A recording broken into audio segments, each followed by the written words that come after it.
राम राम भाइयों, विद्युत ध्रुव के निरक्षीय रेखा पर स्थित किसी बिंदु पर विद्युत विभव कैसे निकालते हैं इस वीडियो में देखेंगे। ठीक, उसका सूत्र हम लोग कैसे निकालते हैं समझिए।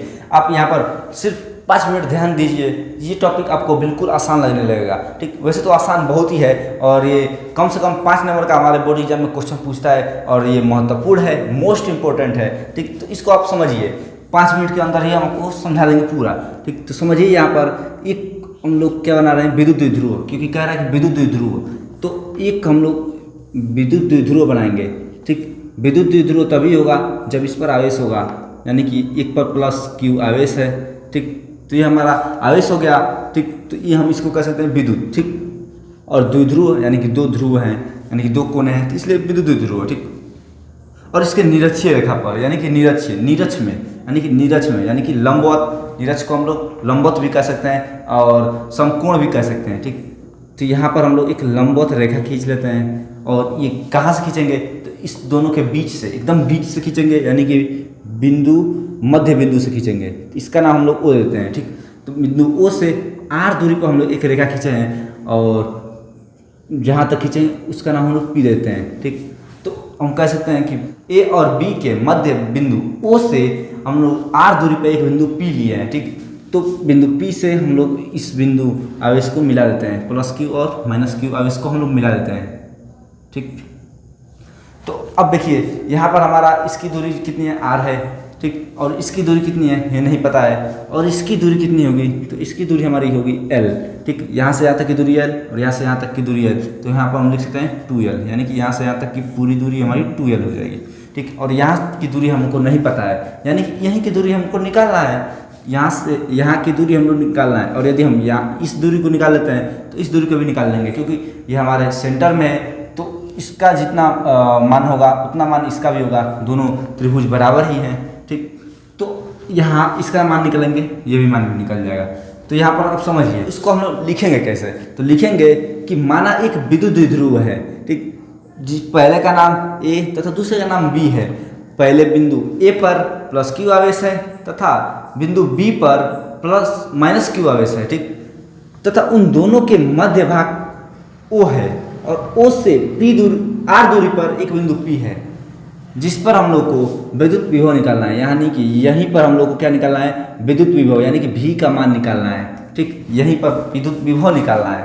तो यहाँ पर हम लोग लिखेंगे। ठीक, तो उसको लिखने की आवश्यकता नहीं है, आप बनाकर लिख सकते हैं इस फिगर को देखकर। ठीक, यहाँ पर हम लोग क्या लिखेंगे इसको सॉल्व करेंगे। तो पहले यहीं पर सॉल्व कर लेते हैं, थोड़ा सा देखिए, बहुत ही आसान है और बहुत ही महत्वपूर्ण है, यानी कि ये टॉपिक हमारा 5 नंबर का हमारे बोर्ड एग्जाम में पूछ लेता है और इतना आसान है और ये 5 नंबर का पूछता है, तो ये टॉपिक आपके लिए बहुत जरूरी है। ठीक, तो समझिए, यहाँ पर देखिए ये ए और पी है, तो इसका मान नहीं पता है हमको, लेकिन इस दोनों का पता है, यानी कि आधार और लंब का पता है। आधार और लंब का पता है, लेकिन यहाँ पर कर्ण का नहीं पता है। तो कर्ण का निकालने के लिए क्या करेंगे कि आधार और लंब को जोड़ लेंगे, तो हमारा कर्ण का मान निकल जाएगा, यानी कि ए और ओ को जोड़ेंगे तो हमारा ए और पी का मान निकलेगा। तो ए और पी का मान निकालने के लिए क्या करेंगे, दोनों को जोड़ देंगे, यानी कि ए ओ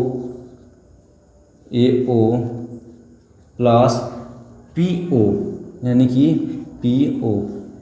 ठीक, जब इसको जोड़ेंगे तो हमारा इसका मान निकल जाएगा।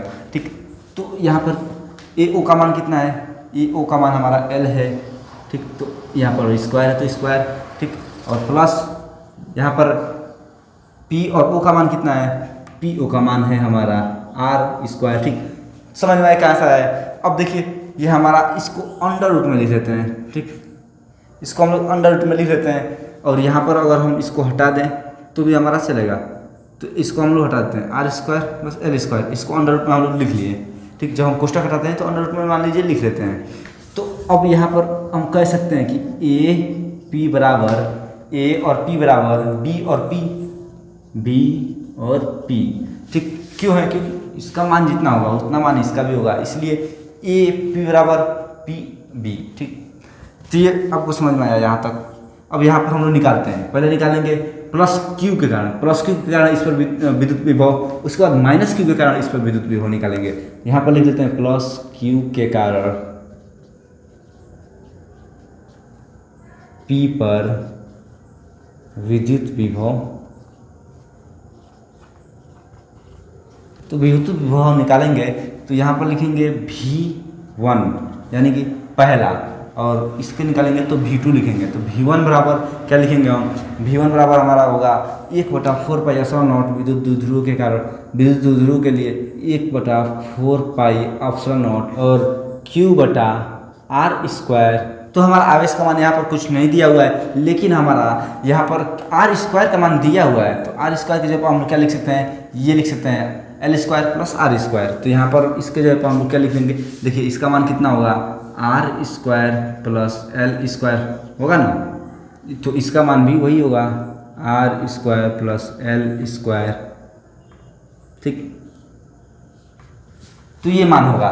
तो यहाँ पर हम लोग r² की जगह पर क्या लिख देंगे, r² + L², वो भी किस में, अंदर रूप में। ठीक, कैसे आया है, समझ में आया आपको। तो अब यहाँ पर V1 का मान हमारा इतना आया है, तो यहाँ पर लिख सकते हैं समीकरण नंबर 1। और यहाँ पर अब -Q के कारण निकाल लेंगे, +Q के कारण इस पर विद्युत विभव निकाल लिए। अब -Q के कारण इस पर निकाल रहे हैं, तो -Q के कारण P पर विद्युत विभव। ठीक, तो अब -Q के कारण इस पर निकाल रहे हैं, तो यहाँ पर V2 लिखेंगे, यानी दूसरा के लिए निकाल रहे हैं। तो V2 बराबर 1/4 पाई एप्सिलॉन नॉट, यहाँ पर Q/r² का मान इसका भी कितना है, तो वही है r² + L², ये भी अंडर रूट में। ठीक, तो ये हमारा मान आया। अब हम लोग क्या करेंगे कि परिणामी विभव निकालेंगे, यानी कि परिणामी विभव जब निकालेंगे तो आपको पता है कि जब परिणामी विद्युत क्षेत्र की तीव्रता या फिर परिणामी क्षेत्र या फिर परिणामी बल निकालना होता है, तो हम लोग क्या करते हैं कि योग करते हैं। योग मतलब जोड़ते हैं। तो इसको और इसको हम लोग जोड़ लेंगे, इसका नाम समीकरण नंबर 2 ले लेते हैं। ठीक, इन दोनों को जोड़ लेंगे, समीकरण 1 और समीकरण 2 को जोड़ लेंगे। तो यहाँ पर हम लिखेंगे V बराबर V1 + V2। ठीक, जोड़ेंगे तो यहाँ पर परिणामी विभव निकाल रहे हैं। तो V बराबर यहाँ पर V1 का मान कितना है, तो V1 का मान ये है, और प्लस लिखेंगे। उसके बाद V2 का मान कितना है, तो V2 का मान ये है, तो लिख लेंगे। तो V1 का मान ये लिख लेते हैं 1/4 pi epsilon not Q/r² + L²। ठीक, अब यहाँ पर देखिए हम लोग यहाँ पर माइनस लिखेंगे। क्यों माइनस लिखेंगे, प्लस है तो माइनस क्यों लिखेंगे, क्योंकि यहाँ पर देखिए यहाँ पर हमारा माइनस में रहेगा, क्योंकि माइनस के कारण निकालें तो यहाँ पर ये माइनस में रहेगा। तो इसलिए यहाँ पर प्लस और माइनस जब करेंगे तो हमारा माइनस होगा। तो प्लस और माइनस जब करते हैं तो माइनस ही होता है, तो माइनस लिख देंगे। और 1/4 pi epsilon not Q/r² + L²। ठीक, तो अब देखिए इसका मान और इसका मान, दोनों का मान बराबर ही है, और एक प्लस है और एक माइनस है, तो ये कट जाएगा। तो कट जाएगा तो हमारा क्या बचेगा, V बराबर हमारा बचेगा 0, यानी कि V बराबर कुछ नहीं बचेगा, यानी कि सब कट गया है। तो इसलिए V बराबर हमारा 0 बचेगा। और ये जो मान है यही है हमारा निरक्षीय रेखा पर स्थित किसी भी बिंदु पर, यानी इस पर विद्युत विभव। ठीक, विद्युत विभव का मान यहाँ पर हमारा क्या होगा, तो विद्युत विभव का मान यहाँ पर 0 होगा। कितना होगा, 0 होगा। समझ में आया, कितना होगा, 0 होगा ना। क्यों 0 होगा, क्योंकि इसका मान और इसका मान बराबर है, और जब इन दोनों को जोड़कर, क्योंकि इन दोनों का मान बराबर ही है और इसमें से इसको घटाएंगे तो हमारा मान होगा वो 0 ही आएगा। ठीक, तो आप कह सकते हैं कि विद्युत द्विध्रुव के निरक्षीय रेखा पर स्थित किसी बिंदु पर विद्युत विभव हमारा 0 होगा। ठीक, उम्मीद करते हैं आपको समझ में आया होगा। और यदि आपको अभी भी इसमें कहीं पर भी कन्फ्यूजन है तो आप हमें कमेंट करें, हम आपको रिप्लाई देंगे। और यदि आपको क्लास 12 फिजिक्स का सभी चैप्टर का लाइन बाई लाइन वीडियो चाहिए तो हमारे चैनल पर वीडियो बनाकर अपलोड किया गया है। और यदि आपको क्लास 12 फिजिक्स के किसी भी टॉपिक का वीडियो चाहिए और हमारे चैनल पर वीडियो चाहिए तो आप हमारे चैनल का नाम अमर स्टडी और उस टॉपिक का नाम डालकर आप सर्च करेंगे तो हमारा वीडियो आएगा, आप वहाँ पर आसान भाषा में देख सकते हैं।